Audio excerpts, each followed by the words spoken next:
Did you buy some Billy bookshelves from IKEA and want them to look like this? But you put them together and they don't stick together. There's big gaps between them, and you're wondering, can I anchor these together to make it look like one giant bookshelf and get rid of these gaps? The answer is yes.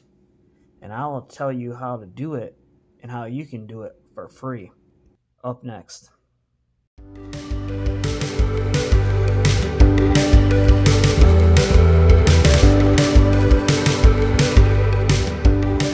So first things first, to do this project, you're going to need a few things. You're going to need a drill. You're going to need at least one, but preferably two clamps, wood clamps. They don't have to be of this design. You can just be the squeeze ones because that's what I use also in this video. You're going to need a step ladder or a step stool. And you're going to order these two parts here from IKEA. You're going to drill out the holes this is going to go in one side of one Billy bookcase. This is going to go the other, and they go together and screw in. They both have screw heads, and they screw together. So eventually they'll be like this, one inside the other. And that will cinch your bookshelves together. And at the end, which may be another video, if you have a lopsided one, you can shim it with some type of shims, either wood shims or these are composite shims. Doesn't matter. Your preference. So let's get to it. So the first thing you're going to want to do is you're going to take your wood clamps right here, whatever kind you have available to you, and you're just going to clamp it and then try to move and position both of your Billy cabinets together so it's nice and flat and even, and the wood clamp will help you. And once you get them flat, you'll notice, should be flat at the top. You shouldn't feel a whole lot of difference between the bottom. And you can see here, we did one clamp at the top, you still have the bottom. So you put the other one at the bottom, and then when you get it clamped, you see the gap is pretty much gone.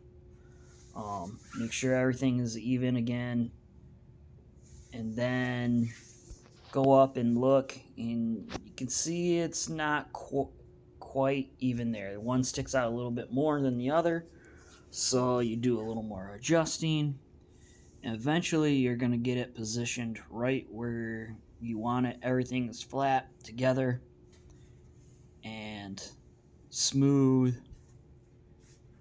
and then you can move on to the second step, which will be drilling. As you can see here, everything looks beautiful, nice and tight and straight and flush. Let's go. So you can see the difference between the bookshelf that's not attached yet and the one that's clamped. Pretty big difference. Now we're going to start by drilling out the fourth hole from the bottom. The bottom two holes are used for the doors, if you're going to put doors on, along with the top two holes. So don't use those. We did when I did it on, and I ended up having to refill one of those holes on the top because I didn't realize the doors only use the bottom two and the top two. You can see there we have one already drilled out, and then you put in one side of the screw, and then you put the other one in from the other side, and then they screw together and clamp it nice and tight. And fairly simple. You just use two screwdrivers, one on one side, one on the other, and just tighten both of them until it pulls the bookshelves together.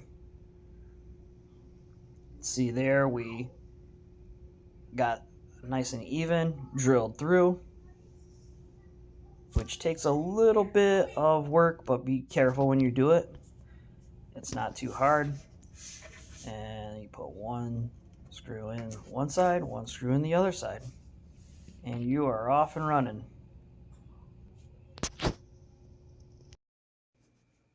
So at the final stages of putting these together, you can see the big gap there, and it's locked in down here. And this wall and floor are not even. That's a big reason why this is a more critical spot, because if you push it forward, this comes off the floor a little bit, and we've got shims to try and fix that. Once we get this established, if I had to do it, I think I'm going to go in the top one to get the most out of it instead of having the even ones like on over there. I'm going to use that top one and maybe that first one in the back, offset it, and then if so, we might need to put one in the middle here. And when you do this, you figure out which spots are going to work for you. And so let's do it. Let's finish this up right here, and then we'll be done with the securing it together. And maybe the shimming and anchor it to the wall will be another video, because this is probably going to be getting kind of long at this point. So here we go. So this final one in the front is in. You can see there. Now what I'm going to do is I'm going to take this clamp, unpinch it, and you can held pretty good. It could use maybe one more in the middle there. That might change though. And I'm going to clamp this here and here together to try so I can punch another hole there and get these all tightened up. So, like I've said a million times, we're getting there. We're a few minutes away. Then we'll talk about how you can do this and do it for free. See, now I've got the clamp on there in the back, and you can see it pulled it pretty close together. The rest of it looks pretty even. Like, I don't think my wife is gonna care much about that gap. I mean, because it looks a lot more than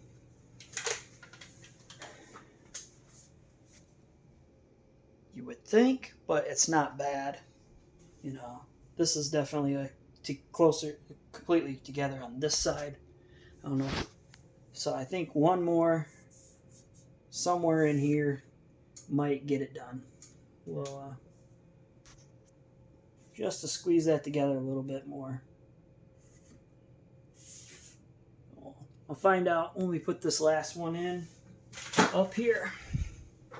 But I just wanted to show you that you can clamp it up here after you get this one in. I should have done that over there. A lesson learned from me. Now that you don't have to do it if you watched all the way through the video.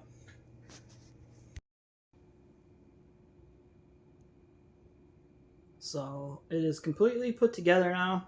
You can see here. You don't have the big gaps anymore. And looks pretty good. Everything looks, you put the shelves in, put the doors on, it's going to look a lot nicer, a lot more built in. And the only issues is, see, this wall is not exactly flush. And it's going to be hard to get this point across here. You can kind of see here how we're going to anchor it, we're going to need some big anchors, or we're going to have to push this back against the wall. And even then, we could put it back like that, close that gap, and down here, oh, this is terrible cameraman work, but you know, you'd have a little bit of a gap. Then if we do this, definitely gonna have to shim the bottoms, because now we've got a gap under here. Not a big one, but we would need that. But it would give you a little bit of an angle backwards, and definitely need to anchor it. But as you can see back here, you know, you got quite a distance right now from the wall. At the greatest, it's not really going to make it. I mean, you could do it right here and you could anchor that right here, if there's a stud there, or you'd have to do an anchor. I don't know. But if you pushed it back to where it was touching, you know, and then just shimmed it up, you're going to have a little bit of back angle on the shelves. That would be a lot better. So here's the finished product. Everything's been done. And this long-winded video, we did use shims under the bottom, which we pushed the thing back and shimmed it and then anchored it, and it will stay back flush against the wall, and was very easy to do. And as you can see here, there's the 2 door screws. That's why I said multiple times, don't use the top 2, don't use the top bottom, because that is where the bracket for the doors goes on. And that was just my one mistake. I did it right on that door. On the other one, I thought I was being smart, and I wasn't. So it looks really nice, and actually it should take you about as long as it did to watch this video to do most of this, except for putting the doors on, because you got to put the doors together. But the shims keep it against the wall, like I said, and then you can put your anchors on, so you will never have to worry about it falling down. And now I'll get to the part you've probably all been waiting for, and that's how to do it for free.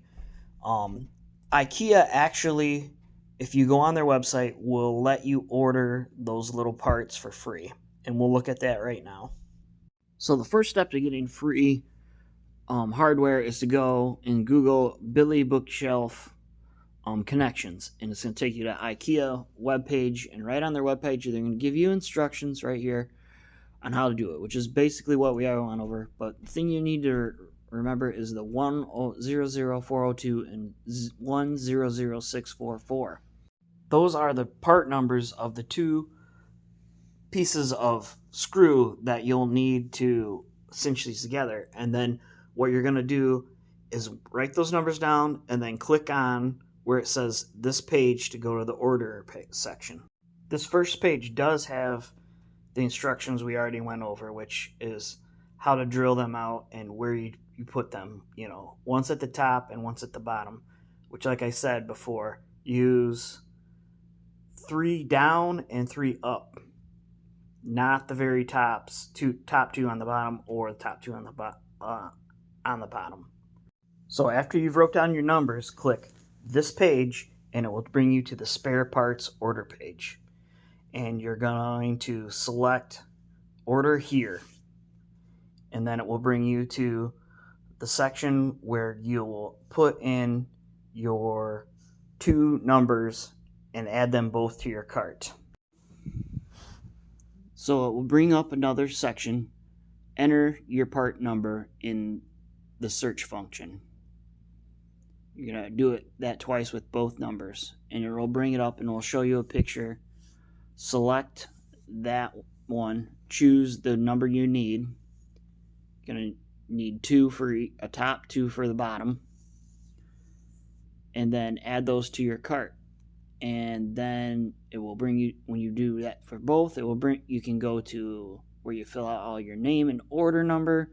When you do all that, it will send a confirmation number to your email address. Now, it's very important when you do get that confirmation email that you select it, because and confirm that your order, or else IKEA will not ship it to you. But if you do, they'll ship it to you for free and you'll be off and running. Thanks for watching. We'll see you soon.